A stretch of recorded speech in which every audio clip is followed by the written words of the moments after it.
Welcome back. AI for all అనే సిరీస్లో prompt engineering గురించి నేర్చుకుంటున్నాం. గత 8 పార్ట్స్లో కూడా ప్రాంప్ట్ ఇంజనీరింగ్ అంటే ఏంటి, దానికి how to design good prompts, దాని మీద కొంత ఇంట్రొడక్టరీ మెటీరియల్ చూసాం. ఇక్కడ ఈ పార్ట్లో 9వ పార్ట్లో ప్రాంప్ట్స్ని ఇటరేషన్ ద్వారా చేయటం అంటే ఏంటి అంటే, మనం ముందు కొంత ఒక డ్రాఫ్ట్ లాంటిది మన వేగ్ ఐడియాని ప్రజెంట్ చేస్తాం. దాన్ని రిఫైన్ చేసుకుంటూ how to make it more targeted, more focused and well defined. దీన్ని ఇటరేషన్ అంటారు. ఫస్ట్ ఏఐ ఆన్సర్ వచ్చేసి స్టార్టింగ్ పాయింట్ అనుకున్నాం, not the final product. Like rough draft in writing, మనం ఏదైనా ఆర్టికల్ రాసేటప్పుడు, ఒక ఎస్సే రాసేటప్పుడు ముందు మనం డ్రాఫ్ట్ ఎలా రాసుకుంటామో అలా. ఇటరేషన్ ద్వారా ఏం జరుగుతుందంటే, విల్ ఆస్క్ అగైన్ అండ్ మళ్ళీ కొద్దిగా రిఫైన్ చేద్దాం. మన క్వశ్చన్ బాగుండలేదు, మన పారామీటర్స్ బాగుండలేదు, మన సెంటెన్స్ బాగుండలేదు అనుకుంటే దాన్ని ఇంకొద్దిగా టార్గెటెడ్ గా ఇంప్రూవ్ చేసుకోవడం ద్వారా మనం చేయొచ్చు అనమాట. One student asked AI to right a story. First draft was okay. After 3 refinements అంటే మేక్ ఇట్ షార్టర్ అన్నాడు, షార్ట్ గా చేసింది. యాడ్ డైలాగ్స్ అన్నాడు, డైలాగ్ యాడ్ చేసింది. యూజ్ హ్యూమర్ అన్నాడు, ఫైనల్ గా కొంత హ్యూమర్ కూడా యాడ్ చేసింది అనుకోండి. అప్పుడు ఏమైంది, the story becomes very good, it became very fantastic అన్నమాట. అలా కొద్దిగా మనం ఇటరేటివ్ గా దీన్ని ముందుకు తీసుకెళ్లాల్సి వస్తుంది. అంటే what is iterative prompting? Iteration అంటే రిపీటింగ్ విత్ చేంజెస్. అంటే మనం కోర్ ఐడియాని అదే అట్టు పెట్టుకుంటాము, ఒకసారి ట్రై చేస్తాము, మళ్ళీ దాంట్లో చిన్న చిన్న మార్పులు చేయటం ద్వారా మనం అనుకున్న ప్రాంప్ట్ ని ఎన్హాన్స్ చేస్తాం. It's not new prompt, but same prompt we want to enhance it. కొద్దిగా దాని స్కోప్ ని పెంచుకుంటూ, దానికి ఫోకస్ ఇస్తూ, దాని కాంటెక్స్ట్ ని ఇంకొద్దిగా డిఫైన్ చేసుకుంటూ, వెల్ డిఫైన్ చేసుకుంటూ, దానికి ఒక మంచి పర్సోనాని ఇస్తూ దీన్ని రిఫైన్ చేసుకుంటాం అనమాట. So all aspects of prompt ని మనం రిఫైన్ చేసుకుంటూ మరొకసారి ట్రై చేస్తూ మనకి కావాల్సిన రిజల్ట్, మనకు సాటిస్ఫాక్టరీ రిజల్ట్ వచ్చేదాకా ట్రై చేసే ప్రాసెస్ ని ఇటరేటివ్ ప్రాసెస్ అంటారు. అలాగే each new prompt builds on the last answer. Last answer లో మనకి ఏదైనా వేగ్ గా ఉంటే, ఆన్సర్ కరెక్ట్ గా లేదంటే దాని మీద బిల్డ్ చేయాలి. Think of it like sculpting clay, shape, refine, polish. ఆ మోడల్లోనే చేస్తాం అనమాట. ఇది ఒక రకంగా మనం ఫీడ్బ్యాక్ ఇస్తున్నాం ఆర్టిఫిషియల్ ఇంటెలిజెంట్ మెషిన్ కి లేదా LLM కి మనం ఫీడ్బ్యాక్ ఇస్తున్నాం. Tell AI what work and what didn't. నేను ఫస్ట్ అడిగిన క్వశ్చన్ లో నీ సమాధానం సుమారుగా ఉంది, ఈ విషయంలో బాగానే ఉంది కానీ ఈ విషయంలో బాగుండలేదు అని మనం అడ్జస్ట్ చేసుకోవటానికి, ఏఐకి ఫీడ్బ్యాక్ ఇవ్వటానికి ఈ ఇటరేషన్ అనేది, ఇటరేటివ్ ప్రాసెస్ అనేది చాలా యూస్ఫుల్ అవుతుంది అనమాట. Feedback helps AI adjust like A student improving on his homework. మనం ఎవరైనా ఒక పని చేస్తున్నప్పుడు, ఇది కాదు ఇంకొద్దిగా బాగా రాయి, ఈ వర్డ్స్ కాదు ఇంకో వర్డ్ పెట్టు, ఈ కాన్సెప్ట్ కాదు ఇంకో కాన్సెప్ట్ పెట్టు, ఈ పారాగ్రాఫ్ ని ఎన్హాన్స్ చెయ్యి, ఫిక్స్ చెయ్యి, గ్రామాటికల్ గా కరెక్ట్ చెయ్యి అని మనం చెప్తున్నప్పుడు every step of the way, every round లో కూడా, ఎవ్రీ ఇటరేషన్ లో కూడా the students get their work better కదా. అలాగే ఇంకొకటి ఏంటంటే, మనం ఇచ్చిన కోర్ ఐడియాకి ఫాలో అప్ క్వశ్చన్స్ ఇవ్వాల్సి వస్తుంది. మనం ఒక్కొక్కసారి ఫాలో అప్ క్వశ్చన్స్ అంటే ఏంటంటే, మనం ఇనిషియల్ గా ఒక క్వశ్చన్ అనుకున్నాము, a student asked AI to explain the water cycle. అసలు వాటర్ ఎలా ఫామ్ అవుతుంది, వాటర్ ఎలా ఉంటుంది, వాటర్ మళ్ళీ ఎలా సైకిల్ అవుతుందని. Then followed up with now make it funny. The result was a cartoon style explanation అనమాట. అలా each step adds layers of improvement.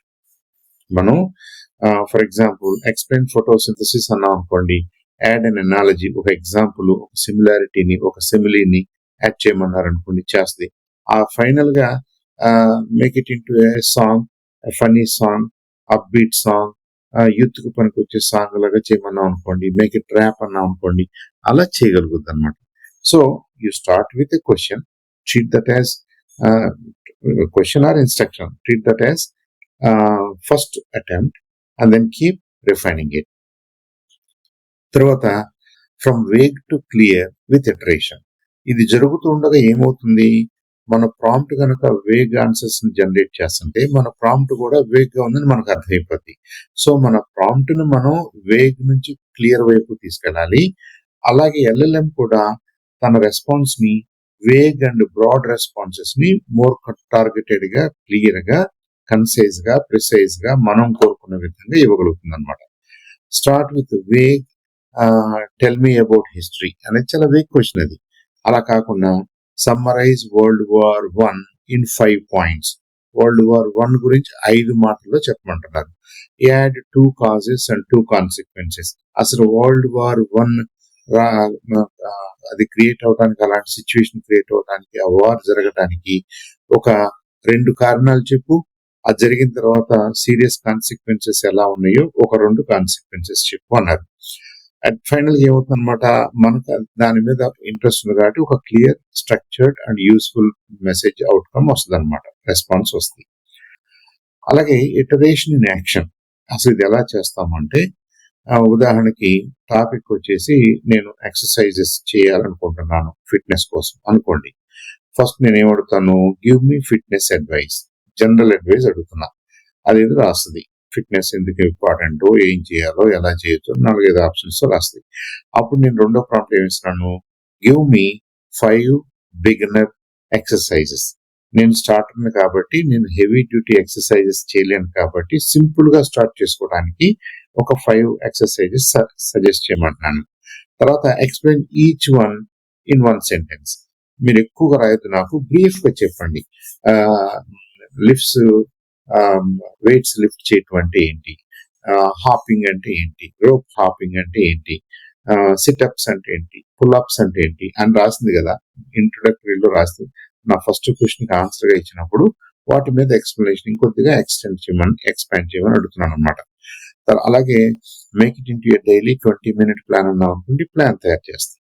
A student prepared for sports day using AI's exercise plan and refined in 4 steps. And finally, ఆ plan అంతా కూడా suitable plan, useful plan for him AI tailor చేసి ఇవ్వగలదు అనమాట final product గా. When to iterate. ఇది ఇప్పుడు ఏ సందర్భాల్లో ఇది అవసరం. మనం ఫ్యాక్ట్ బేస్డ్ క్వశ్చన్ అడిగినప్పుడు పెద్దగా ఇటరేషన్ తోటి అవసరం ఉండకపోవచ్చు. అలా కాకుండా ఫస్ట్ ఆన్సర్ టూ వేగ్ గా ఉన్నప్పుడు కానీ, ఆఫ్ టాపిక్ ఉన్నప్పుడు కానీ, when you want more detail, clarity or creativity కానీ, when preparing polished work, essays, projects, అలాంటి సందర్భాల్లో ఇటరేషన్ చాలా హ్యాండీగా ఉంటుంది అనమాట. So the big idea is, మనం ప్రోగ్రెసివ్ గా ఒక ఇనిషియల్ స్టార్టింగ్ పాయింట్ లో నుంచి మనకున్న ఒక వేగ్ ప్రాంప్ట్ లో నుంచి మనం ఆలోచన చేసిన ఒక వే అంటే input, it may not be perfect and it may not be final. ఆ పాయింట్ లో నుంచి ఆ ప్రాంప్ట్ ని అది అప్లై చేయటం, రెస్పాన్స్ చూడటం, ఆ రెస్పాన్స్ లో ఉన్నటువంటి ఫీడ్బ్యాక్, అది ఎల్ఎల్ఎం కూడా మనకి రెస్పాన్స్ తో పాటుగా కొన్ని అడిషనల్ క్వశ్చన్స్ అడుగుద్ది. Is this what you're expecting, can I make it this way, can I make it long, can I make it short, can I make it into a PDF file, a Word document file, can I also add some visuals. ఇలా నీకు feedback ఇస్తుంది కాబట్టి దాంట్లో నుంచి కొన్ని ideas వస్తాయి. ఆన్సరే మనకు suitable కాదన్నప్పుడు దాంట్లో నుంచి కొన్ని ఐడియాస్ వస్తాయి. అలా మనం దీన్ని రిఫైన్ చేసుకుంటూ వెళ్ళొచ్చు అనమాట. AIs first draft is like a sketch. Each new prompt అనేది దానికి కలర్స్ యాడ్ చేస్తాను అనమాట, రిఫైన్ చేస్తాను అనమాట, మోర్ బ్యూటిఫుల్ గా చేస్తాను అనమాట. కాబట్టి in closing, what we can think of iteration is, how we can think of iteration is, first drafts are starting points. Iteration improves clarity and quality. Better prompts lead to better results in the sense response from LLM.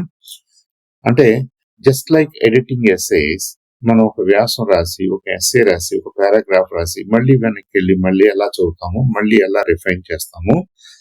Are practising A sport కూడా ఒక రోజు ఒక రకంగా చేస్తాము, రెండో రోజు ఇంకొద్దిగా నేర్చుకుని ఇంకా బాగా చేయగలుగుతాము, ఇంకా బాగా పర్ఫామ్ చేయగలుగుతాం, ఇంకా మోర్ టెక్నిక్స్ మనకు తెలిసి, ఇంకా how to get better results అనేది మనకే అర్థమైపోద్ది. సో ఆ ప్రాక్టీస్ ద్వారా మనం ఈ ప్రాంప్ట్స్ ని రిఫైన్ చేసుకుంటూ దాన్ని ప్రాసెస్ ఆఫ్ ఇటరేషన్ అన్నారనమాట. The secret is repetition and refinement. మనం ఏదో ఫస్ట్ టైం ఒక ప్రాంప్ట్ రాసేసాము, అది మనకు ఒక రెస్పాన్స్ ఇచ్చింది, అదే ఫైనల్ రెస్పాన్స్ అనుకుని మనం వెళ్ళిపోకూడదు. మళ్ళీ ఒకసారి ఆ రెస్పాన్స్ ఎలా ఉంది, is it 100% what we expected, or కొద్దిగా అటు ఇటుగా డివియేట్ అయ్యింది అనుకుంటే, మనం అనుకున్నది కాదు అనుకుంటే మరొక్కసారి వెనక్కి వెళ్ళి మనం ఆ ప్రాంప్ట్ ని, మనం ఇచ్చిన ప్రాంప్ట్ ని ఎడిట్ చేసి ఇంకొద్దిగా అడ్జస్ట్ చేసి అడిషనల్ గా ఇంకేదన్నా ఐడియాస్ దాంట్లో ఇన్కార్పొరేట్ చేసి అప్పుడు ఆ ప్రాంప్ట్ ని ఆ ప్రాంప్ట్ డిజైన్ లో తీసుకోవాల్సినటువంటి గైడ్ లైన్స్ ని, అబ్జర్వ్ చేయాల్సిన గైడ్ లైన్స్ ని మనం అబ్జర్వ్ చేయటం వల్ల ఆ ప్రాంప్ట్ రిఫైన్ అవుతుంది అనమాట. మనం తీసుకోవాల్సిన గైడ్ లైన్స్ అంటే ఏంటంటే, ప్రాంప్ట్ ఇంజనీరింగ్ లో ఇప్పటి వరకు జరిగినటువంటి ఈ డిస్కషన్ అంతా కూడా ఏం చేస్తే బెటర్ ప్రాంప్ట్స్ వస్తాయని కదా. మనం ఇటరేషన్ లో ప్రతి స్టెప్ లో కూడా మనం ఏదైనా మిస్ అయ్యామా, మనం చేయాల్సింది చేయలేదా, కాబట్టి దాన్ని దృష్టిలో పెట్టుకుని మనం రిఫైన్ చేసుకుంటూ వెళ్తాం అనమాట. అంటే మనం ఈ లెసన్స్ లో, ఈ 25 పార్ట్స్ లో ఏం చదువుకుంటున్నామో అవసరాన్ని బట్టి ఆ ఆస్పెక్ట్స్ ని రిఫైన్ చేసుకుంటూ మరొకసారి ట్రై చేస్తాం అనమాట. That is how the repetition, the iteration process should work. Thank you.